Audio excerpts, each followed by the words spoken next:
Welcome to Y6C3. Hello, and welcome to the fourth challenge of C3. My name is Aisel, and I'm one of the task designers for this challenge. In this video, I will be providing a brief overview of the challenge and introducing the 3 tasks you will need to complete for it. Space exploration is one of the fastest growing fields in science today. In particular, many space agencies around the world have focused their attention on developing technologies that will one day help us inhabit Mars. Current efforts are centered around designing rovers that allow us to explore Mars and discover the many interesting features of the planet. In order to successfully land any rover, scientists must consider a variety of factors to ensure a smooth, steady, and accurate landing. To complete this challenge successfully, you will need to accomplish the following 3 tasks. The first task will require you to build and design a landing device that could safely land a rover on Mars. The second task will require you to choose a landing site for your landing device along with an explanation of why you have chosen that particular spot. The third task will require you to use the coding software Scratch to complete a space-themed game. More details for each of these 3 tasks can be found in the videos we have listed here.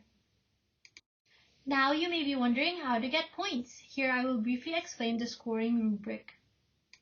The height from which you choose to drop the landing device from will be multiplied by 2. Make sure that the height is measured in inches and is rounded to a whole number. The egg states refer to what egg looks like after the drop. Full points will be given for eggs in perfect condition. You will also receive bonus points if you used recycled or repurposed materials for a maximum of 15 bonus points. Refer to the task description to get a better idea of what counts as a recycled material. You will also be judged on how you decorate the landing device. Note that there is a chance to receive 2 bonus points for showing C3 spirit. You will also be judged on how your landing device descends. If it descends slowly, you will receive 25 points. If it descends in a straight line, you will receive 25 points. And if it does not wobble while landing, you will also get 25 points.